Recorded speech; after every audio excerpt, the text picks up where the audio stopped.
तेरा सहारा है, श्याम मुझे तेरा सहारा है, श्याम मुझे तेरा सहारा है। इस मतलब की दुनिया में ना, इस मतलब की दुनिया में ना कोई हमारा है, कन्हैया मुझे तेरा सहारा है, नाथ मुझे तेरा सहारा है।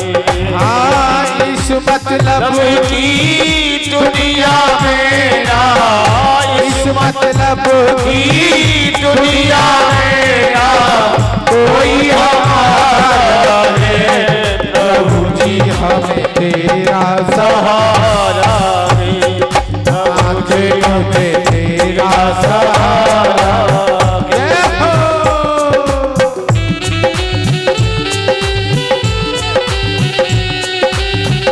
ताली बजा के, ऐसे नहीं, ताली बजा के मस्त होकर के थोड़ा झूम के दे दे।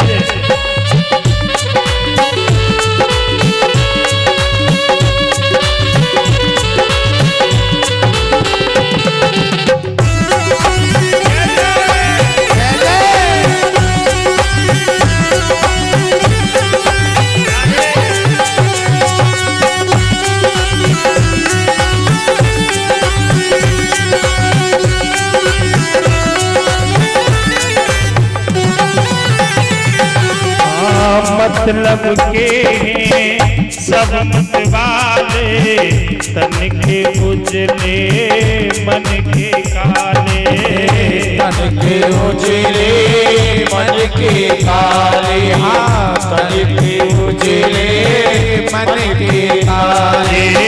मतलब के हैं सब मतवाले, तन के उजले मन के काले, तन के उजले मन के काले, तन के उजले मन के काले। ओ इनकी संगत में रह करना, इनकी संगत में रह करना, हाँ इनकी संगत में रह करना, इनकी संगत में रह करना। मेरा गुजारा है, नाथ मुझे तेरा सहारा है, कन्हैया मुझे तेरा सहारा है।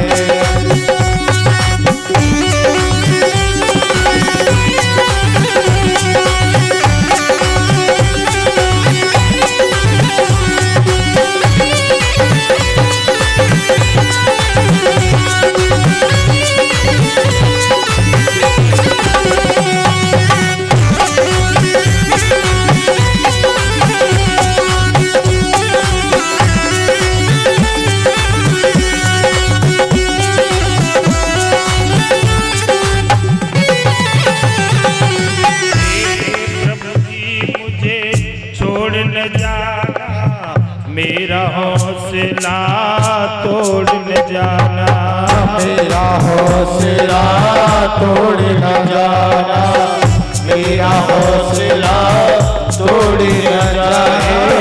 हेर कन्हैया मुझे भूल न जाना, मेरा हौसला तोड़ न जाना, मेरा हौसला तोड़ न जाना, मेरा हौसला तोड़ न जाना। नैया मेरी बीच भंवर में, नैया मेरी बीच भंवर में, नैया मेरी बीच भंवर में, नैया मेरी बीच भंवर में।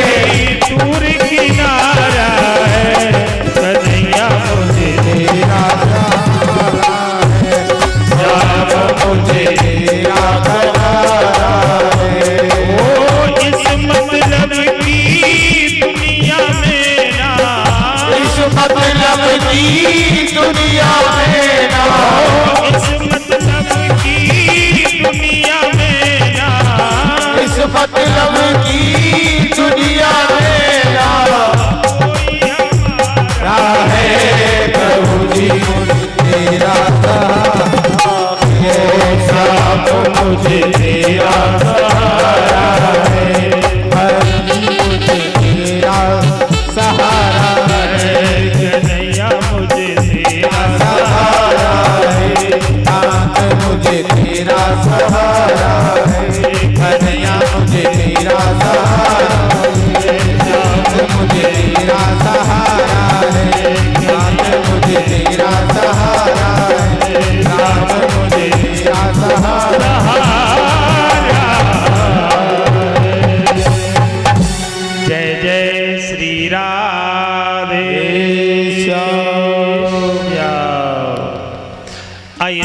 कथा में चलते हैं तो ये 16,000 कन्या दिन रात कन्हैया को याद करती हैं, रोती हैं, प्रभु तुम्हारे बिना कोई नहीं है।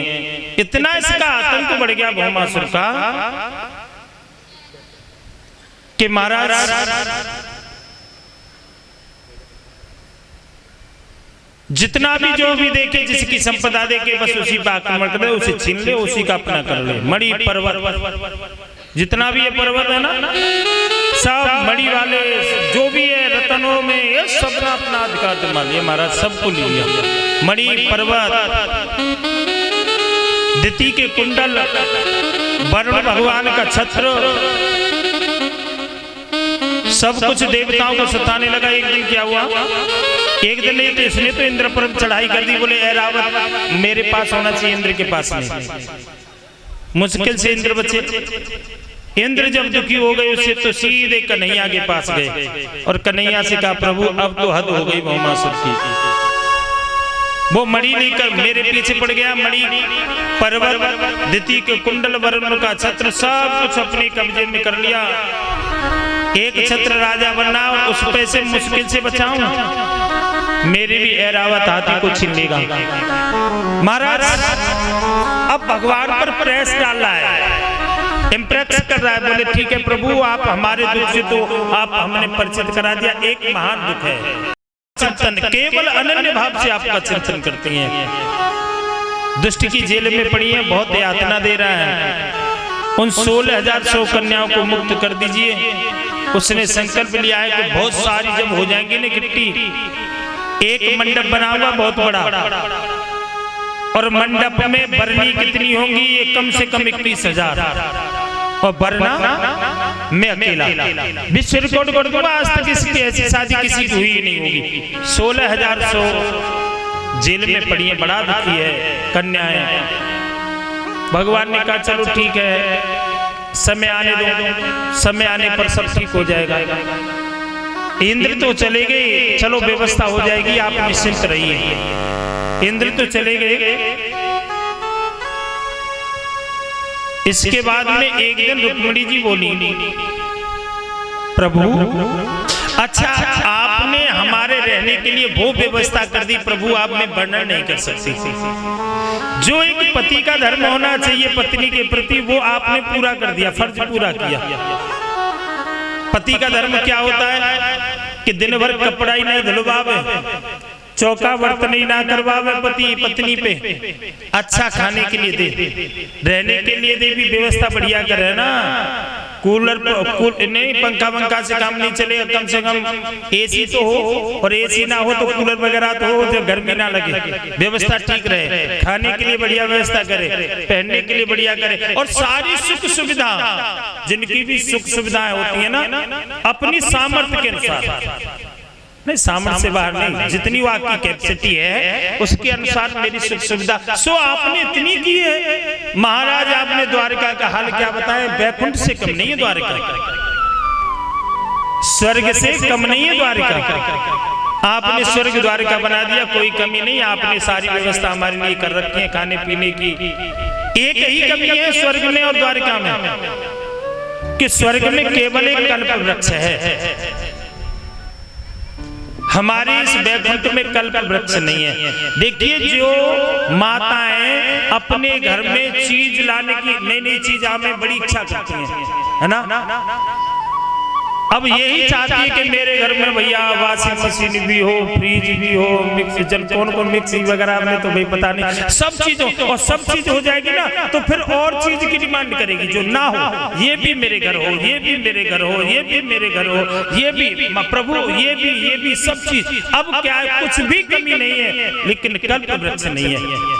अगर आप उस कल्प वृक्ष को ला दें स्वर्ग से, इस द्वारिका में लगा दे, तो हम भी किसी से कम नहीं है। जो स्वर्ग है वो द्वारिका है, आनंद होगा। अब बोले चलो ठीक है कल्प वृक्ष लाएंगे। कल्प वृक्ष लेने के लिए पीछे पड़ गई, प्रभु ले आओ आपने बोला था।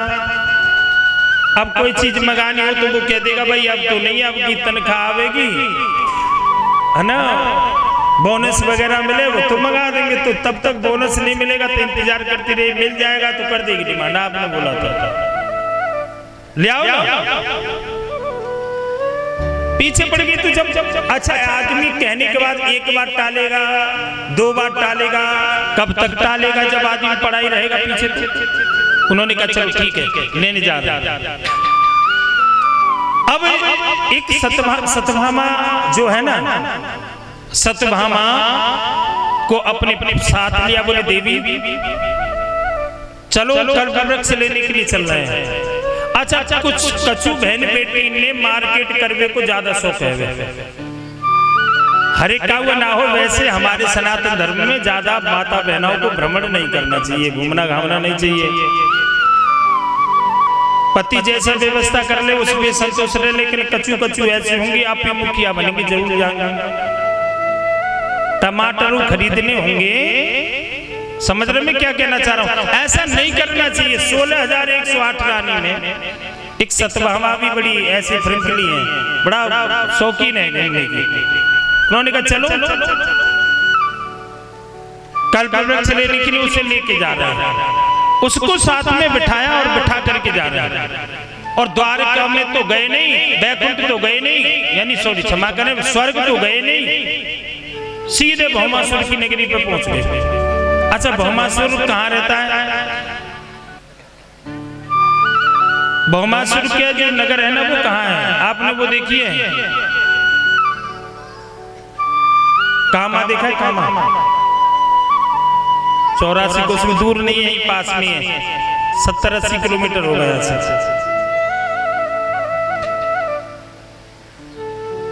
चरण पहाड़ी वही है, नंदगांव बरसाना मान लीजिए, इसी के पास में भोजन थाली है, चरण पहाड़ी है।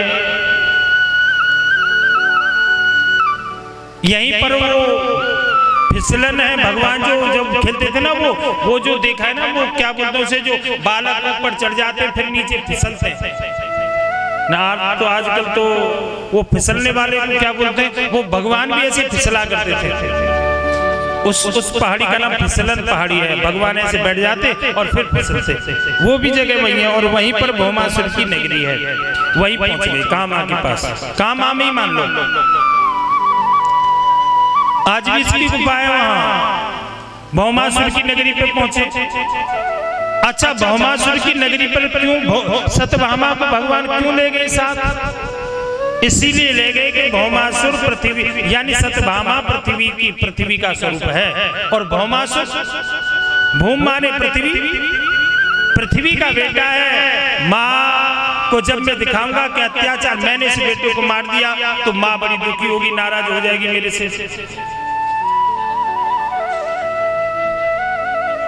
तुम आगे बैठो, मत देखो यहाँ तक दिखे पड़ने तो आगे ये थोड़ा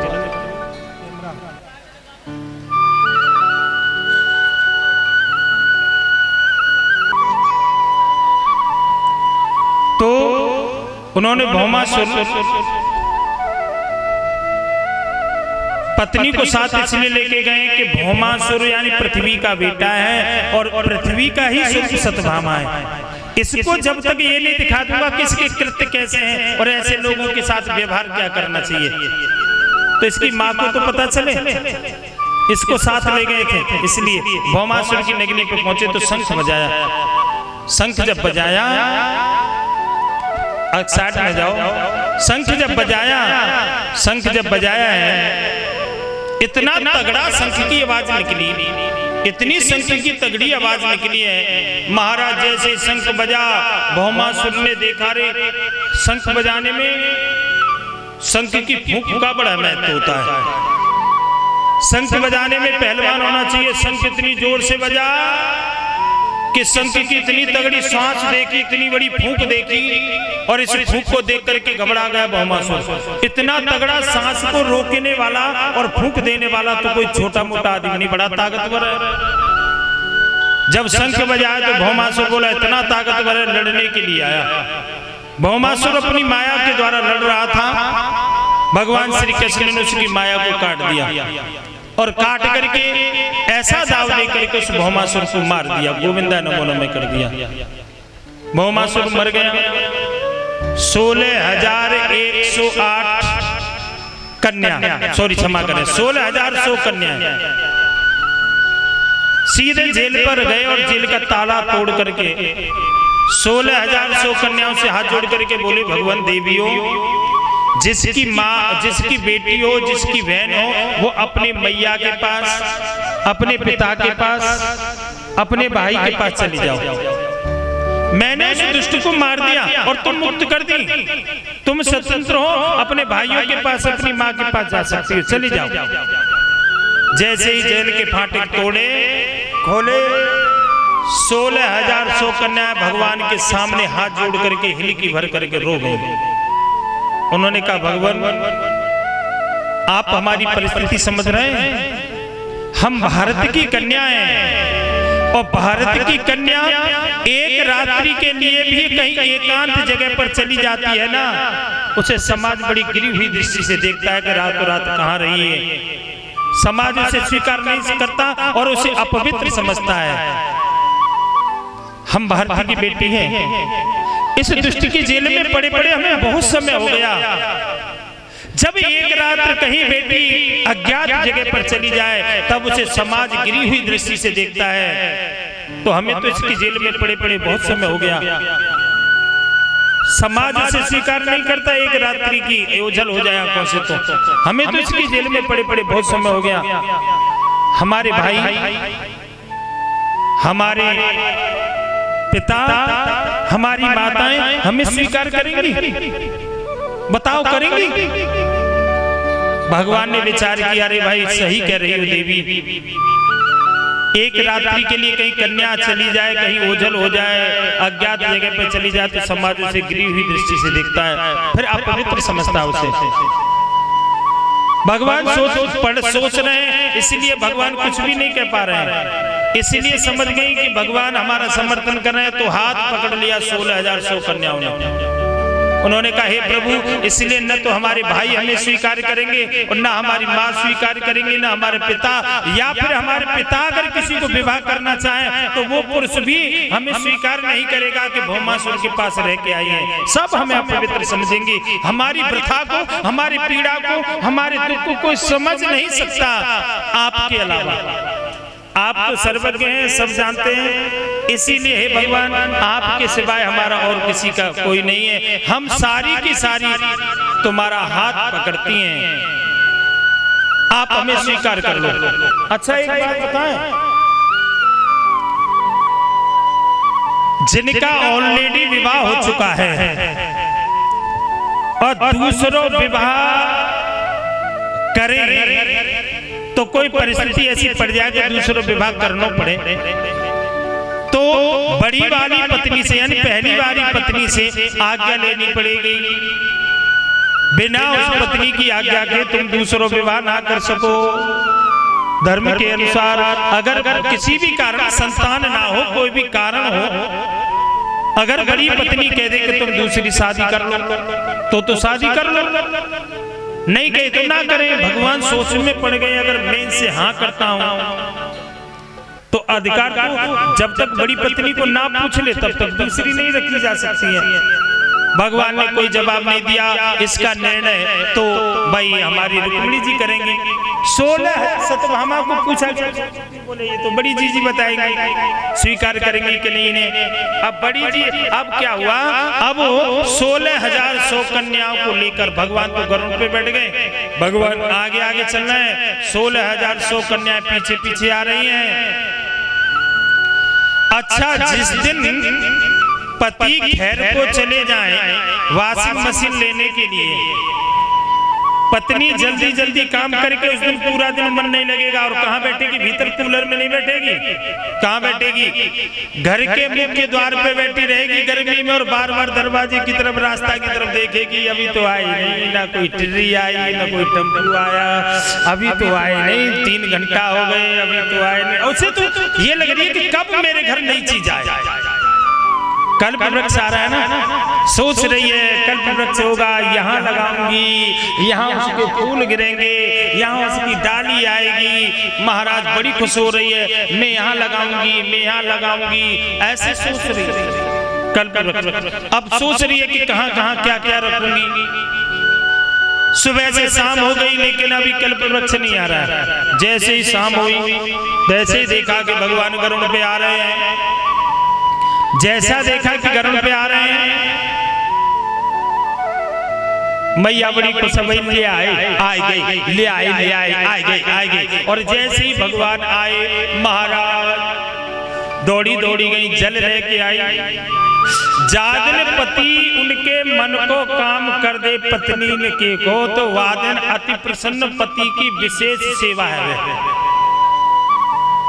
जादन कोई चीज लावे, दौड़ दौड़ के महाराज बैठे बैठे रोटी मांग लो, पानी मांग लो, भाई मिलेगी। और वहां के मन को काम न करो तो एक गिलास पानी मांग लो, जवाब का आवे वो। लगभग सभी लोग आके समझदार हैं जवाब की। बड़ी खुश है, बड़ी खुश है। लेकिन अभी वो टेम्पो और कुछ नहीं देख रहा है, किस में आ रहा है, कहाँ है। भगवान से पूछा, भगवान वो ले आए कल्प वृक्ष? भगवान ने कहा हाँ देवी ले आए। अच्छा वो कहाँ है? बोले वो आ रहा है पीछे। और जैसे उसने निकला, दरवाजे से बाहर निकल के देखा, सो महाराज कितनी भीड़। आप अंदाज लगाओ 16,100 कन्याएं अगर लाइन में 3-4 लाइन लगा के भी खड़ी हुई हो तो कितनी लंबी लाइन लगे।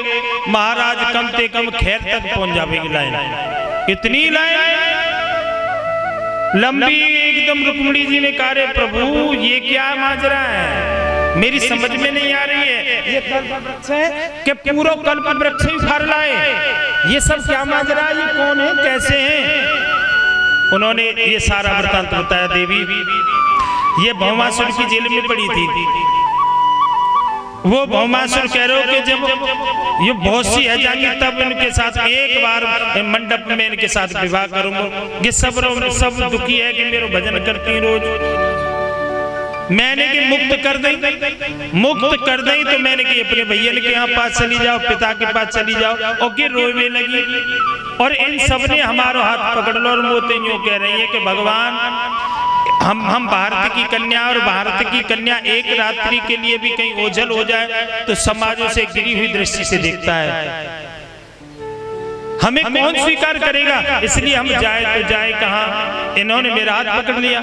आप सोच विचार के बताएं कि इनका क्या करना।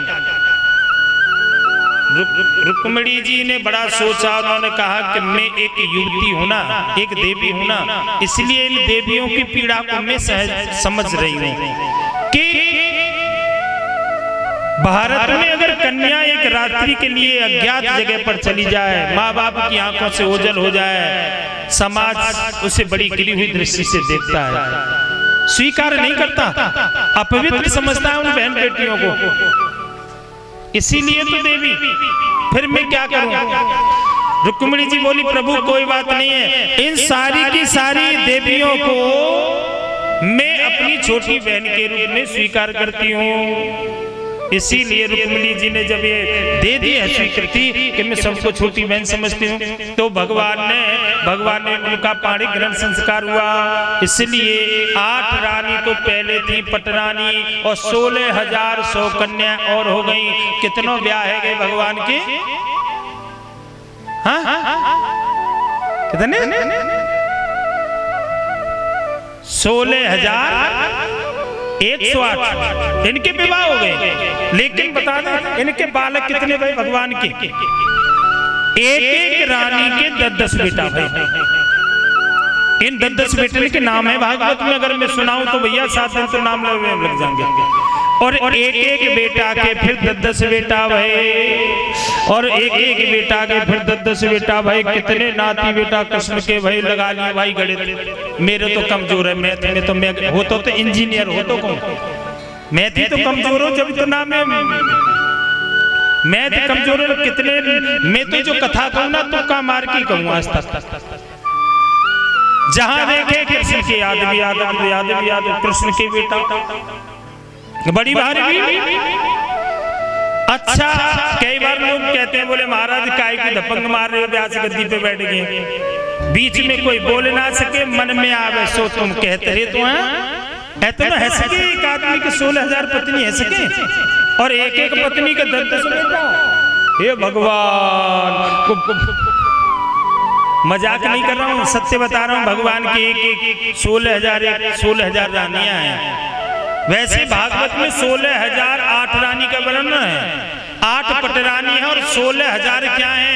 ये गृहस्थियों के वेद मंत्र हैं, वेद की ऋचाएं हैं 16,000। कोई स्त्री नहीं, श्लोक है, मंत्र समझ रहे हैं, ऋचाएं समझ रहे हैं वो।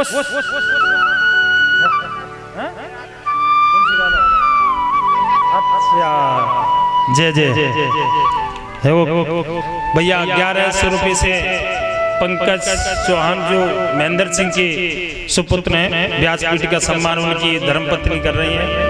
विश्वास सिंह के भी इतने ही है जी। भगवान ने सभी को मनोरथ पूर्ण कराए और बहुत लोगों ने क्या है जो याद ना रही। आप सभी का भगवान मनोरथ पूर्ण करें। बहुत बहुत धन्यवाद। श्री व्यास जी से प्रार्थना करते हैं आप सदैव सुखी रहें, सदैव प्रसन्न रहें। बोले वृंदावन बिहारी लाल की। तो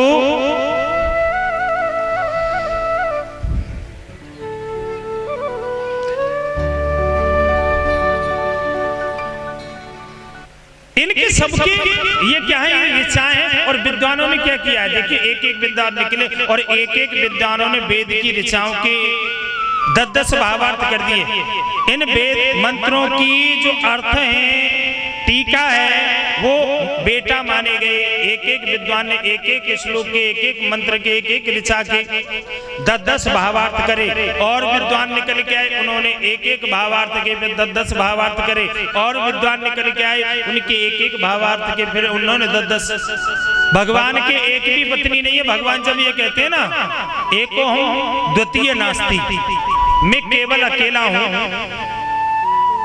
और कोई दूसरा नहीं है, तो उनके एक भी पत्नी नहीं है। और जब ये कहते हैं कि एको हम बहुत श्यामी, मैं एक हूं अनेक हो जाऊं, तो भैया 16,108 रानियां भी हो जाती हैं और उनके 10-10 बेटे हो जाए। ये कथा सुनाई। इसके बाद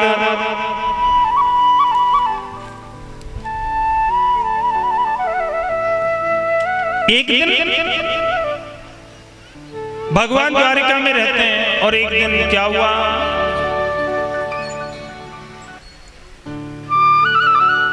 बलराम जी एक दिन गोपियों को ज्ञान देने के लिए दाऊ जी आए हैं ब्रज में। यहाँ आकर के उन्होंने एक पौंड्रक नाम का राजा था काशी का, और इस वृंदावन में और गोपियों को आकर के बड़ा दुख दे रहा है। पौंड्रक ऐसा था, स्वयं कृष्ण मानता था अपने को। ये इतना कृष्ण का भक्त था, इतना कृष्ण का भक्त था, इतना कृष्ण का भक्त था कि कृष्ण का चिंतन करके ही करते करते ये स्वयं कृष्ण मान बैठा अपने को। मैं कृष्ण हूं। 2 भुजा तो असली, 2 भुजा नकली, मोर मुकुट पहन करके बंसी बजा करके बस अपने कोई कृष्ण समझता। गोपियां कृष्ण विरह में रोती, उनसे कहता रही गोपियां तुम काहे को रो रही हो। इतनी ताकत आ गई थी इसमें पौंड्रक में, जो भगवान काम करते हैं वो ये भी करने लगा। इतना इंप्रेक्स डारा आदमियों से, इसको ही कृष्ण भगवान मानने लगे। जिनको जो वस्तु चाहिए थी वो वस्तु प्रदान करने लगा। अन्न चाहिए तो अन्न की वर्षा करने लगा। ये धन चाहिए तो धन मिल जाता। बड़ा ताकतवर है, लेकिन गोपियों को बड़ा सताता था। मैं भगवान हूं, मैं ही भगवान हूं। अरे गोपियों तुम बेकार में रो रही हो, वो कृष्ण नहीं, वो भगवान नहीं था, मैं भगवान हूं। कृष्ण आओ मेरे साथ रास करो। गोपियों से बड़ा सताता है, पानी लेने के लिए जाते गोपियों को सताता है। बहुत गोपियां दुखी हैं, गोपियां दुखी हैं। बलराम जी आ गए, बलराम जी के सामने रोने लगी। बलराम जी भगवान द्वारिका चले गए हैं, जब से गए हमारी कोई सुध नहीं ली उन्होंने। हम जानते हैं हम कैसे रह रहे हैं उनके विरह में। जब से गए हैं ना आज तक वापस नहीं आए। गोपियां रो रही हैं और आते कैसे, हमने भी कोई अच्छा नहीं किया उनके साथ। वो जब हम माखन तनक माखन चुरा लेते, तनक माखन ले लेते खाने के लिए, तो हम माँ से शिकायत करते थे, माँ डांटा करती थी, मारती थी, पीटती थी। कन्हैया के लिए रो रही है, हमारा बड़ा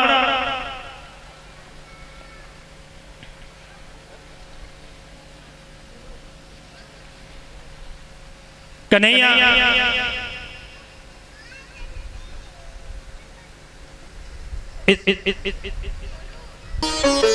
बड़ा पावन तीर्थ है। नैमिषारण्य में गए हैं और नैमिषारण्य में जाकर के वहां पर सूत जी कथा कर रहे थे। अच्छा देखिए, ये दरोगा जी के श्री व्यासपीठ के लिए 5100 रुपए से व्यासपीठ का सम्मान करते हैं। तालियां थोड़ा सा, और भगवान इनकी मनोरथ पूर्ण करें, खूब तरक्की करें, पुत्र पौत्र धन धान से आप खूब परिपूर्ण रहें, सदा सुखी रहें। भाई और तो कुछ नहीं, व्यासपीठ से ये आशीष देते हैं। व्यास जी इनकी हर प्रकार से इनकी सेवा रक्षा करें और मनोरथ पूर्ण करें। बोलो सच्चे दरबार की। तो आइए कथा में।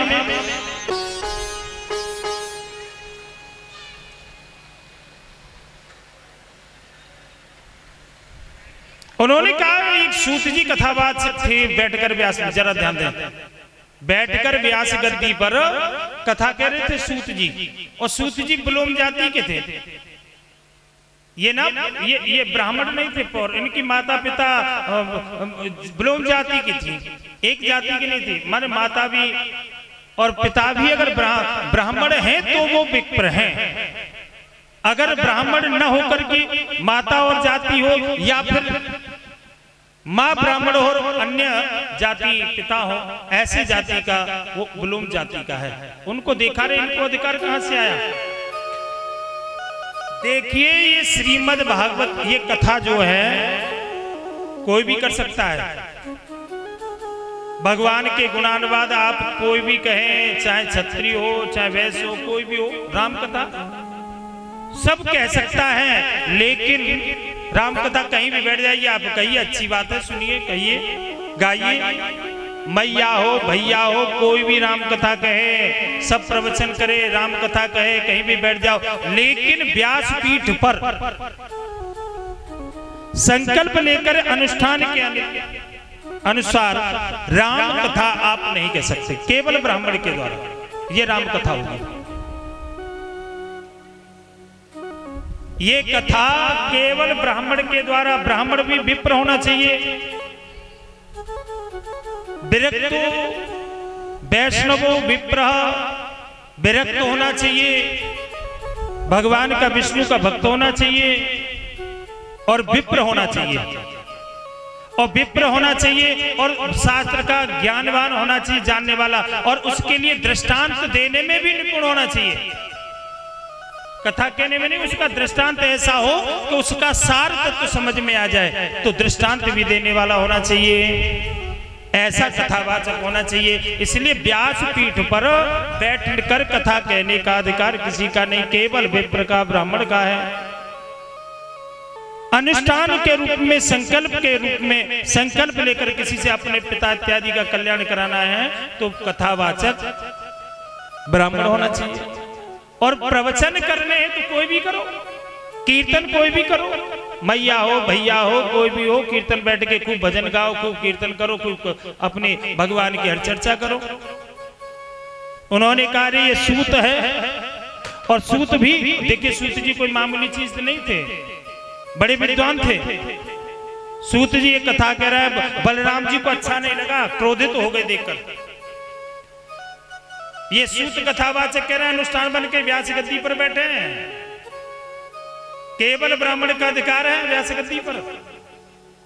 और ये व्यास गद्दी पर बैठ कर के कथा कर रहे हैं, बलराम जी ने वो सूत का सर जो है धड़ से अलग कर दिया, पीठ पर बैठे हुए।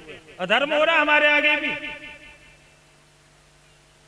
विरक्तो वैष्णव विप्र होना चाहिए कथा कहने के लिए, और ये बैठ करके कथा कह रहे हैं। और विरक्त भी ज्ञानी होना चाहिए, शास्त्र का स्वाध्याय किया हो, गुरु की शरणागति में, और दृष्टांत देने में भी निपुण होना चाहिए, ऐसा वक्ता हो। उन्होंने सर को काट दिया, विद्वान थे सूत जी महाराज। अब कथा बीच में रुक गई। अच्छा, बीच में कथा नहीं रुकनी चाहिए। सब ब्राह्मणों से कहा क्या करना चाहिए, कथा तो बीच में रुक गई। ऐसा मान लीजिए कोई भी परिस्थिति आ जाए तो बीच में कथा नहीं रुकनी चाहिए, ये प्रयास करना चाहिए सबको। वैसे भैया दुख तो सबको होता है, कोई भी परिस्थिति आवे, लेकिन कथा का बीच में नहीं रुकना चाहिए। दोष होता है, कथा कैसे भी हो, किसी तरह से हो, लेकिन कथा पूरी होनी चाहिए। बीच में कथा रुक गई, साधु संत कहने लगे वो सब ठीक है, आपने जो किया सही है, आपने धर्म के अनुसार ही किया होगा, लेकिन ये कथा तो बीच में रुक गई।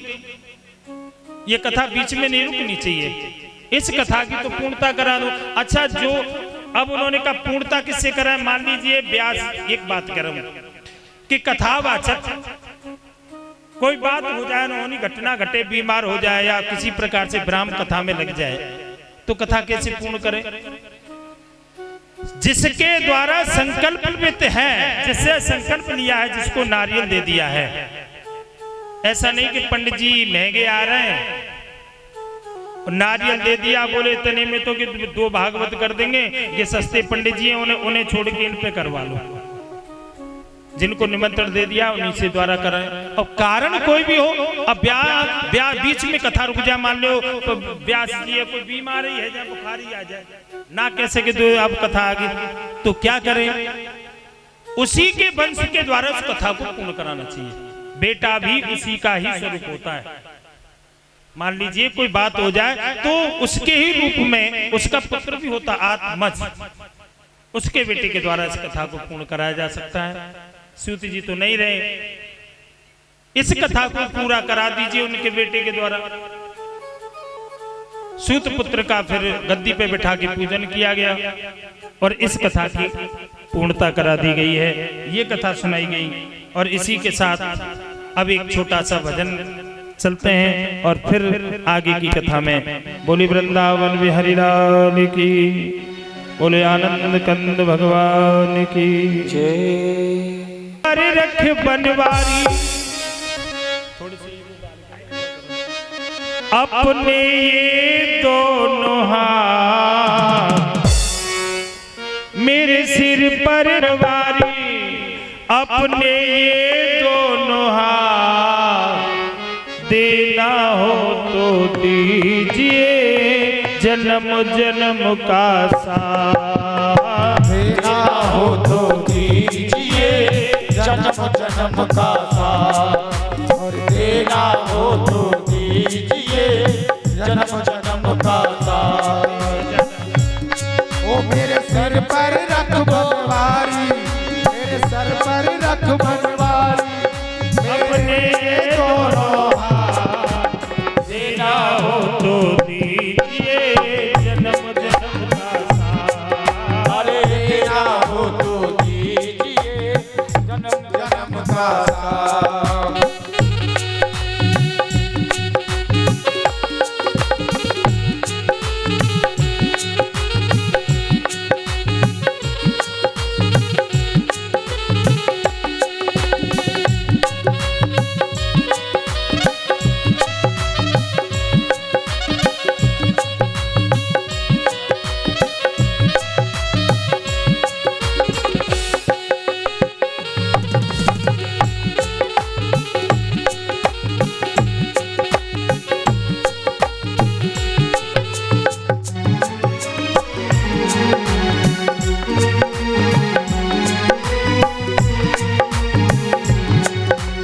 सुना है हमने शरणागत को अपने गले लगाते हो, सुना है हमने शरणागत को अपने गले लगाते हो।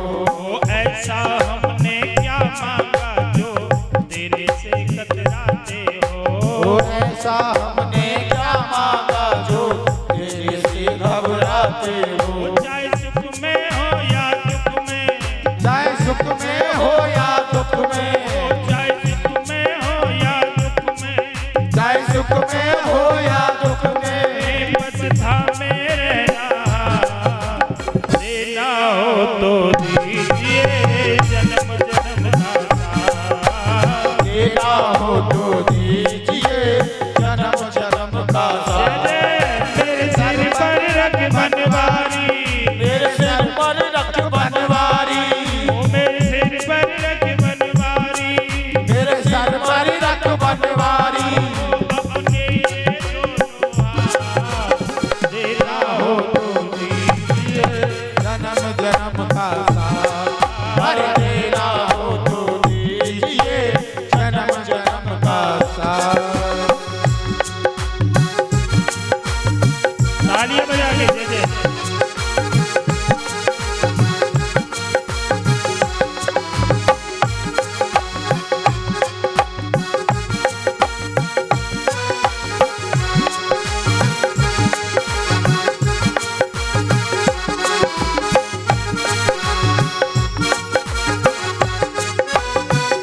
रहे हैं गम की धूप में प्यार की छैया दे दो तुम। झुलस रहे हैं गम के धूप में प्यार की छैया कर दे तू। झुलस रहे हैं गम की छाव में प्यार की छैया दे दो तुम। और झुलस रहे हैं गम की धूप में प्यार की छैया कर दे तू। ओ बिन माझी के नाव चले ना अब पतवार पकड़ लो तुम। ओ बिनावी के पास चले ना अब पतवार पकड़ लो तू।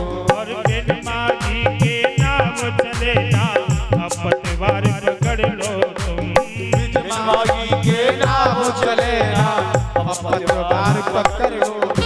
मेरा रास्ता रोशन कर दो, मेरा रास्ता रोशन कर दो। मेरा रास्ता रोशन कर दो, मेरा रास्ता रोशन कर दो। साई अंधियारी रात और देना हो तो दीजिए जन्म जन्म का साथ। अरे देना हो तो दीजिए जन्म जन्म का साथ। ओ मेरे सर पर रख बनवारी, मेरे सर पर रख बनवारी, अपने ये दोनों हाथ। देना हो तो दीजिए जन्म जन्म का साथ। अरे देना हो तो दीजिए जन्म जन्म का साथ।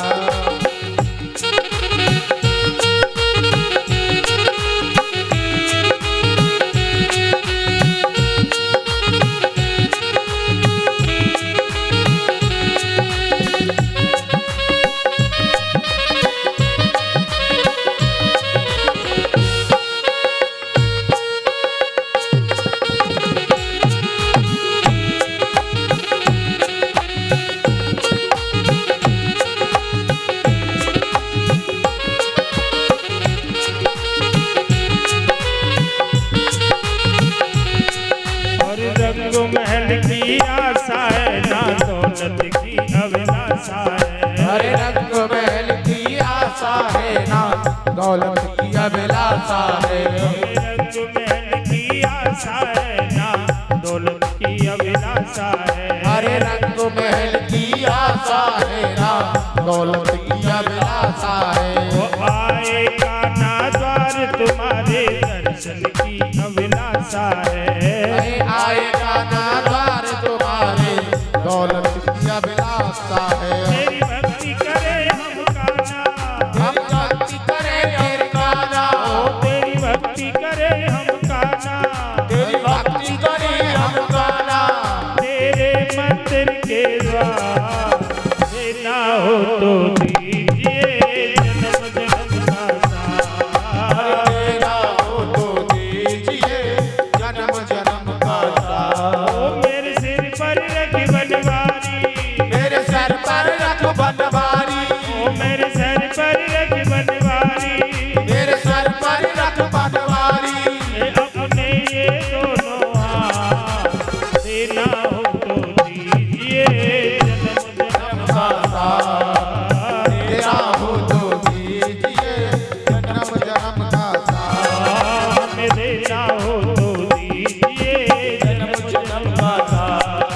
देना हो तो दीजिए जन्म जन्म का साथ।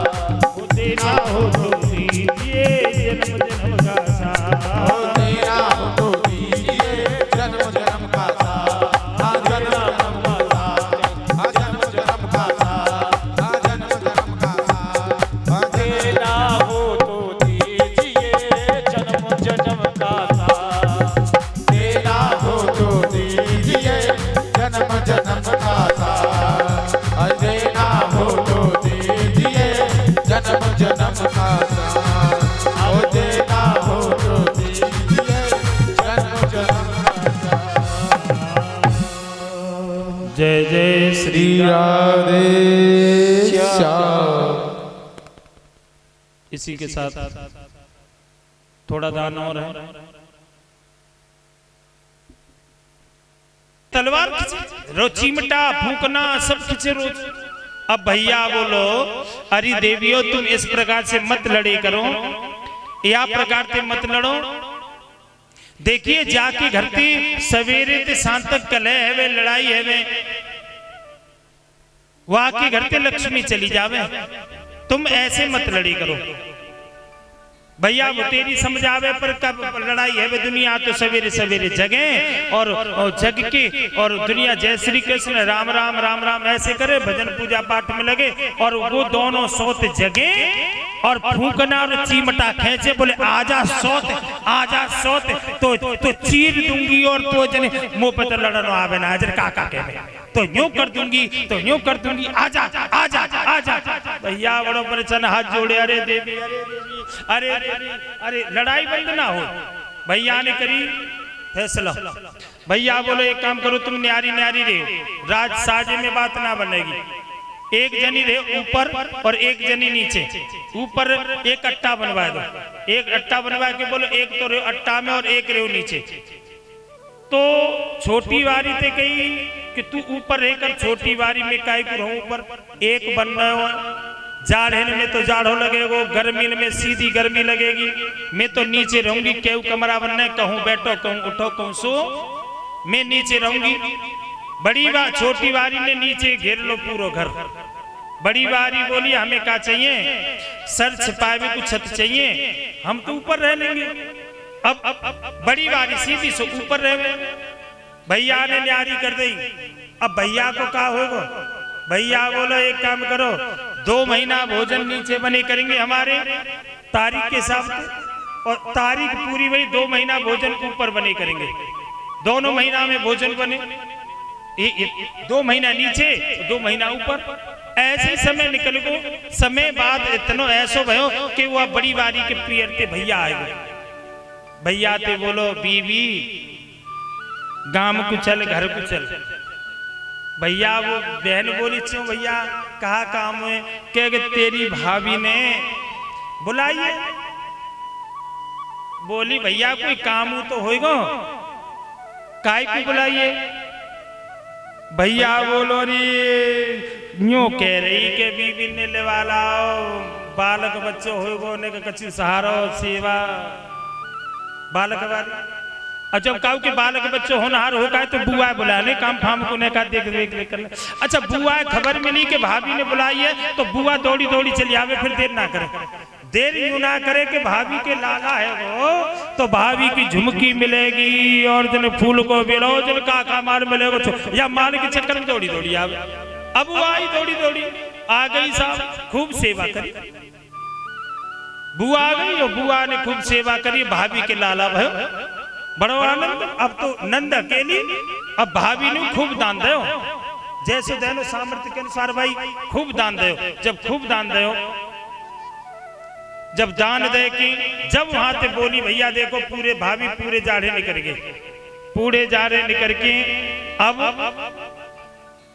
अब हम चलेंगे अपने यहाँ को, फसल पात कटेगी, अब फागुन को महीना, अब हम चल रहे। भाभी ने कही चल ठीक है बीवी लाल हुआ, अब तो 4-5 महीना कहेगो, अब गर्मी आ रही है, अब कोई बात ना है, तो विदा करी। अच्छा इन बहनन में खास आदत हुआ, इनकी सूटकेस में चाहे 20,000 की साड़ी रखी है, पर इनको भैया 250 रुपया की धोबती ले आवे, तो 20,000 की साड़ी ना पहनेंगी, वह पहन के आएंगे अपने भैया की है, भैया की है, जो कुछ मिल जाएगा पहनते हुआ पैर के आएंगे। तो क्यों पैर के आमे, या हमारे पैर के आमे तो कोई पूछे वो तो कि कौन ने तो पीहर की तारीफ तो करेंगे, हाँ ये कॉलर कौन ने दो है, बोले कि पापा ने दे दो है, झुमकी मम्मी ने दे दी है, और तोड़िया भाभी ने दी है, कि साड़ी भैया लेके आ, क्योंकि पीहर की तारीफ सुनने बड़ी बड़ो आनंद आवे। तो जितनो सामान मिलोगा सोने चांदी को सबे पैर के आ रही, जब सबे पैर के आ रही महाराज।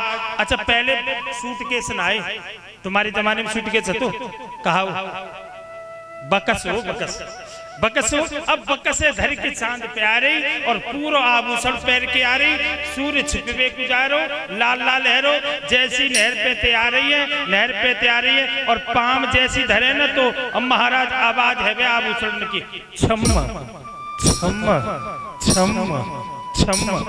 चोर बैठो गांव में घुसते ही, चोर ऐसी जगह बैठे हैं जैसे कि कोई पुलिया पुल हो गांव में, के कोई चोर आया हो तो वहां पे कोई निकले और हम वहां देखे चोर बैठो और वो छम्म छम्म करते आ रही। जब सूर्य की लाइट सोने पे पड़े तो पीरी पीरी दिखाई दे और चांदी पे पड़े तो सफेद ही सफेद दिखाई दे। बहुत माल।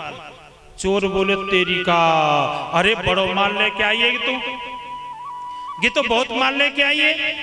हाँ आज तो यही के घर चोरी कर लो, या के घर तो अकेले ही कर लूंगा और काऊ के संग जाऊंगा तो माल पल्ले परो न परो और बांटनो पड़ेगो, या को तो बांटनो ना काऊ पड़ेगो, सब मेरे ही है बेगो।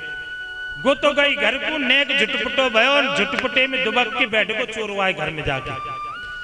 अच्छा लास्ट महीना चल लो पानी लगे बेको, लास्ट महीना चल लो अवेरी सवेरी पानी लगेगे उनमें, हवा की वजह से गिर गिरा ना जाए, गिर ना जाए तो अवेरी पानी लगा के आयो भैया, फावड़ो रखो आंगन में, नल पे मुंह हाथ धोए, अंगोछा लेके मुंह पहुंच रहा है, सामने रोटी बना रही है छोटी बारी, रोटी तो आगे बनेगी तो अब वहां झीना माँ देखी तो झीना खुल लो। जब झीना खुल लो अब विचार करे वे लोगों रे भोजन तो हमारे नीचे होंगे, पर केवार खुल नहीं जीना की आपको मतलब बड़ी आ गई, तारीख के हिसाब से तो भोजन नीचे ही तो बड़ी आ गई, भोजन तो नीचे ही बनेंगे। ला बड़ी ते राजी खुशी पूछा में भाई भैया भतीजे गांव में कैसे सब लोग सोगो मोह पहुंचो झीना माऊ जा रहा हूं, छोटी बारी देख रही कि मोह माऊ तकू आवेगो के ऊपर को जाएगो, जैसे ऊपर को जाएगो जैसे को ऊपर को जावे लगो। छोटी बारी बोले हाँ हाँ वहां कहाँ, बोली रे देवी वो बड़ी आ गई दिखे, वह राजी खुशी ले आऊं बस आ रहा हूं। बोले बिल्कुल न जाओगे, जब वहां के यहाँ भोजन बनेंगे जब ही जाओगे, चलो भोजन नीचे तो नीचे आओ तक आओ। बोले देवी आ रहा हूं, मुझसे भोजन नीचे है मैं ही करूंगा, पर मैं राजी खुशी पूछाऊं के 6 महीना में आई है वहां के भैया भतीजे कैसे हैं। छोटी वाली बोले बिल्कुल ना जाओगे, जब ऊपर भोजन होंगे तो ऊपर जब जाओगे, जब नीचे ना सुनने ना रे भैया। बोलो देवी अब आ रही है भैया, अब आयो अब गुण आ रही। बोले रुक जाओ तुम ना मानोगे मैं आ रही हूँ। जैसी वन भैया ने देखी कि आ रही है मुझ पकड़ लेगी, सो भैया ने लपक चाल तेज चलो झीना माँ, जैसे वो सीढ़ी पे पैर रखो ऊपर लो। छोटी बारी बोली कि तो गयो मानो, बोली रुक जाओ मैं आ रही हूँ। छोटी बारी खड़ी भाई रोटी बनाए हुए थे, वहां ने मुट्ठी बंद करके दौड़ लगाई, छोटी बारी ने पकड़ वे को भैया बोलो रे धींग रहा है मुझ पकड़ लेगी। सो भैया ने मुट्ठी बंद करी और मुट्ठी बंद करके वहां ने झीना में दौड़ लगाई। जैसी छोटी बारी लगाई ऊपरली सीढ़ी पे पाम धरवे बारो भैया, सो छोटी बारी ने आगे पजम्मा समेत टांग पकड़ ली आते जाकर हो। जब नीचे भोजन है तो नीचे करे, ऊपर कहीं जा रहा एकदम और को करो छोड़ छोड़ छोड़ छोड़ के नीचे भोजन है, मारा टांग पकड़ के खींच लाई बीच की सीढ़ी तक। छोटी बारी झाड़ू पोछा लगा रही घर में, सब ठीक ठाक हो और कि कहाँ कैसे है मन लगी है मेरे झीना में, अब एकदम हाँ कहाँ कैसे है रही है देखो तो सही। झाड़ू पोछा छोड़ के को आई देखवे, सो देखे कि मेरे पति आ रहे हैं मेरे पास, मेरी सोते आन दे रही ना है। बोली बड़ी वारी सोते तेरे पास 6 महीना थे, आज मेरे पास आ रहे तो पति आन दे रही ना है। सो बड़ी वारी दौड़ी दौड़ी चली आई, वाले कुर्ता समेत बाहें पकड़ ली यहाँ थे बाहें पकड़ के बोली आज भोजन मेरे पास होंगे न के। और बड़ी वारी ने लगाया जोर, सो ऊपरली सीढ़ी तक खींच ले गई। छोटी बोली वही मेरी सोत के तो खींच ले गई ऊपर को। छोटी वारी ने अपनी सीढ़ी पे ऐसा पाम फंसाया ऐसे करके, और पाम फंसा के मारा झटका, और जैसे झटका मारा महाराज नीचली सीढ़ी तक खींच लाई। और महाराज बड़ी वारी जोर लगावे सो ऊपरली सीढ़ी तक खींच ले जावे, और छोटी जोर लगावे सीढ़ी तक खींच ले जावे। और यही खेचा खाच के चक्कर में कुर्ता पजामा की तो झीर झीर रह गई वाकई। और जो चोर सुनाओ चोरी करे को कहो, वो चोरी करे तो भूल गो, और यही चक्कर में पड़ गो। ऊपर वारी खेचे तो ऊपर ऊपर देखे, और नीचे वारी खेचे तो नीचे देखे। अब पूरी रात यही है रही, अब पूरी रात दोनों सोच तो खेचा खाच में लग रही, कोई ना। सवेरे के 4 बज गए, 4 जब बजे तो भैया की दृष्टि चोर पे पड़ी। भैया बोलो चोर चोर चोर चोर, और दोनों ने को छोड़ो और तीनों ने चोर पकड़ लो। चोर पकड़ के राजा के पास ले गए, या कब प्रधान के कब बड़े आदमी के लंबरदार के पास ले गए। राजा साहब ये चोर है और मेरे घर चोरी करे आया। राजा बोला चो भैया ये चोर है तो यानी कहाँ चुराते घर, ते घर ते का चुराया? भैया बोलो कि चोरी ना कर पायो। राजा बोलो रे भाई चोर चोरी कर बेजार चुरा न पावे, या को का मतलब चोरी चुना कर पाओगे? सो भैया का बोलो राजा साहब बताऊंगी चुना चुरा पाए हमारे घर ते कछु? बोले हाँ बता। के हमारे घर में जगार पड़ रही, यो ना कि खेचा खांच में लग रहे, यो को जगार पड़ रही। सो जब अच्छा तो भाई तू यूं बता तेरे घर की जब कुछ चुरा ना पायो तो या कहा सजा दे? वो भैया बोलो मैं कहूंगा सो सजा दे दोगे? बोले हाँ तू कहेगो सो सजा। बोले राजा साहब मैं कहूँ सो सजा? बोले हाँ जो तू कहेगो सो सजा। एकदम भैया बोलो तो राजा साहब मैं तो यूं कहूं या चोर के तुम 2 ब्याह करवा दो। जब 2 ब्याह है जाएंगे तो बेटा की पूरी रात तो मेरी तरह से खेचा खांच में जाए करेगी, चोरी करने को टाइम ही ना मिलेगा। अरे भैया मैंने की दृष्टांत काय के मारे दो हसाबे सुना दो।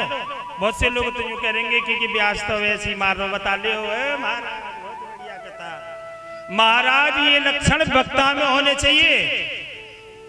विरक्तो वैष्णवो विप्रह, और शास्त्र का ज्ञानी और उदाहरण देने में परिपूर्ण हो। उदाहरण ये उदाहरण किस लिए दिया मैंने सुन ले करो, ज्यादा विद्वान मत बनो जो कथा ना अच्छी लग रही। कहा कह रहे महाराज ले भैया कथा है रही है बहुत बढ़िया। ये दृष्टांत जाके 2 पत्नी होए वहां की पूरी रात खेचा खाच में जा रही है और जाके 8 पत्नियां हो 16,108। हाल का होगा आदमी को कि मेरे अंदर ना नारद जी के अंदर चिंता भाई। जब 2 पत्नी ने वाले को ये हाल है तो जाकी 16,108 पत्नी हो, ऐसे व्यक्ति का हाल क्या होगा? भगवान कैसे कृष्ण निभाते हैं, इकलो भगवान और इतनी रानी। ये कृष्ण की लीला देखने की इच्छा प्रकट हुई। भगवान रुक्मिणी के महलों में गए तो वहां जाके देखा भगवान शयन कर रहे हैं। सत्यभामा के महलों में देखे भगवान अभी जगे हैं। अभी भगवान देखा आगे मित्र विंध्याय घर में गए भगवान स्नान कर रहे हैं। सेव्या के घर में गए भगवान कहीं पूजा कर रहे हैं, कहीं गए कहीं भोग लगा रहे हैं, कहीं बच्चों में खेल रहे हैं, कहीं सारपा से खेल रहे हैं। जहां जहां नारद जी गए हैं वहां वहां भगवान को उन्होंने पाया। नारद जी की शंका दूर हो गई कि भगवान जितनी भी रानियां हैं पत्नियां हैं भगवान ने उतने ही रूप बना रखे हैं। प्रत्येक पत्नी को ऐसा लगता है कि भगवान मोह छोड़ के कहूं जाते ही नहीं है, इसीलिए बड़ी प्रसन्न है। बोलो सच्चिदानंद भगवान की।